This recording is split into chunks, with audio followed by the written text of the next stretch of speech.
Hi, this is Devins Financial Weekly Stock Analysis Newsletter. Today is November 20th, 2016. Our newsletter is for your informational purpose only. We're not responsible for your gains and losses. Let's take a look at current market trend and our strategy. Your stock market is in the uptrend. I'm currently long the market through strong stocks and leverage ETFs. And let's take a look at charts, indices and their charts. German DAX index is still in this trending range. NASDAQ uptrend. This had already close to the NASDAQ reaches the annual high. It's very close to the annual high, which is all-time high. SP 500. This is stronger than NASDAQ currently. So NASDAQ actually, SP 500 previously fell below 50-day moving average for a long time. And after the presidential election, it just raised up. Now it's in a stronger uptrend than NASDAQ. Gold continue its downtrend. Silver downtrend. Gold and silver both broke 200-day moving average. That is significant. That's another leg down. Gold mining stock also downtrend. Crude oil seems trying to find support around 42, 43, and we don't know for sure if it can bounce back up now. But for now, seems like it's taking a pause from the downtrend. Crude oil ETF is the same. Energy stock ETF, XLE, is oscillating along the 50-day moving average, which is slowly going up. So the overall trend is going up, but the slope is very small. So it just almost feels like a trading range. China-Asia market, uptrend. However, this is very strange. China-Asia ETF, FXI, which is a 25 large cap companies, they're going down. This ETF is in a downtrend. That's very unusual. Not sure what it means. SP 500 3 times ETF uptrend. So I'm sharing those leverage ETF with you in a strong market uptrend. It is okay to long the leverage ETF just to magnify your gains when the risk is low.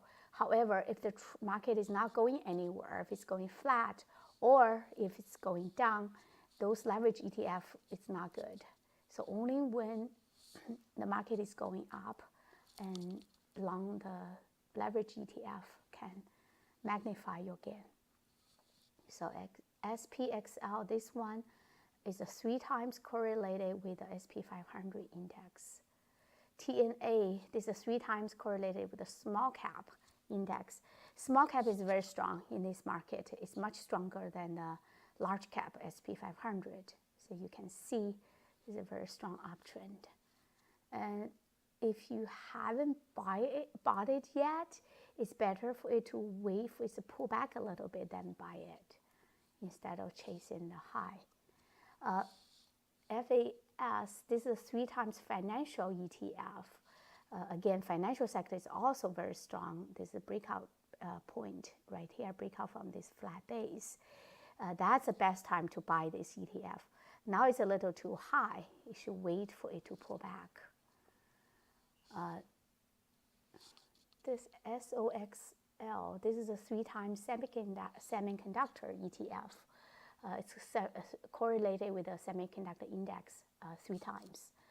And this one broke out recently and $49.79. It's a 10 cents above previous high.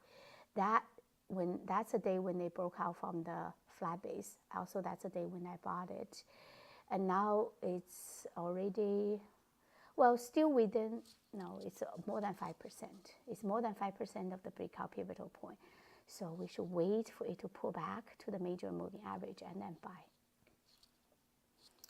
IBB. Now we go back to the normal ETF. It's a 1 times ETF, non-leveraged.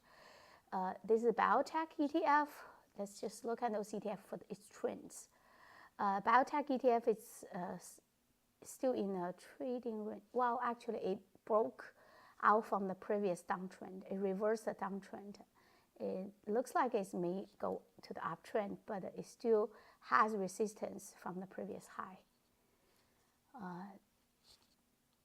Real estate ETF continue going downtrend. Jets, this is an airline ETF. Oh, this is going up.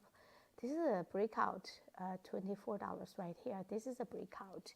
And now it break out again from the previous high here. So it's still near the buy point. And Jets is very strong. Social media ETF going down. This is a downtrend. Solar is downtrend. It's been in a downtrend for a long time. Utility downtrend. So those are the sector ETFs and their trend. Now let's take a look at some leading stocks. There are a whole bunch of stocks recently broke out or about to break out, and I list them there and their breakout price. So if they're within 5% of the breakout pivotal point, you can buy. If they already broke out, okay. If they haven't broke out yet, it's time to wait until they break out. So let's take a look at the stocks in the buy range. Broadcom breakout pivotal point is right here. Not sure 179. Where is that from? Perhaps it's this is inaccuracy of that daily high. So it should be on the high of this previous high, 10 cents above the previous high, and that's a flat base. Biogen is again. This is a cup with a handle shape. This is a cup, and this is a little handle here. The height of the handle, that's a breakout pivotal point, $329.93. If it can break out above here, that would be a breakout pivotal point. So Biogen has not yet broken out yet, so it's a setup. Celgene breakout pivotal point is right here. It's already broken out and still within 5%. And Domino Pizza, this one has no breakout, but it recently pulled back near the 50-day moving average and rebound from it. The volume is high when it rebound from the 50-day, and that's a buy point. That's an add-on point. If you already have the share, you can add on more shares. FCX, this is an natural resource stocks still, and broke out here. $13.69. It broke out here. So right now it's still within breakout pivotal point. MLM, this one already broke out. 206, that's a breakout pivotal point. Now it's pulling back into the buy range. NUE, $56.74 right here. UMC, $106.88 right here. That's a breakout pivotal point. Okay, now take a look at the stocks that's been extended. There's only one stock, NVIDIA. NVIDIA has been a stock I've been holding it with some shares, traded it in and out. This is the best performer for me, and the stock is going a very strong uptrend right now. On November 10th, after earning release, it just went jump up a lot more.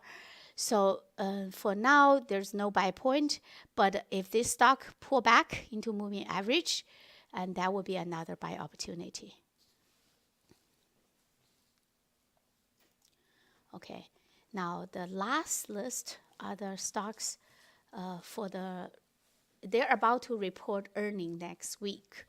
And if you want to invest or trade those stocks, it's better to trade option rather than the stock themselves. Because option, you can limit the loss to the premium of the option. Whatever you pay for the option, that's the maximum loss you can have. If the stock jump up after earning, which a lot of them do, either they go up a lot or they drop a lot. If they go up a lot, if you buy call option, then you make a lot of money. But if they drop, then the call option will go worthless.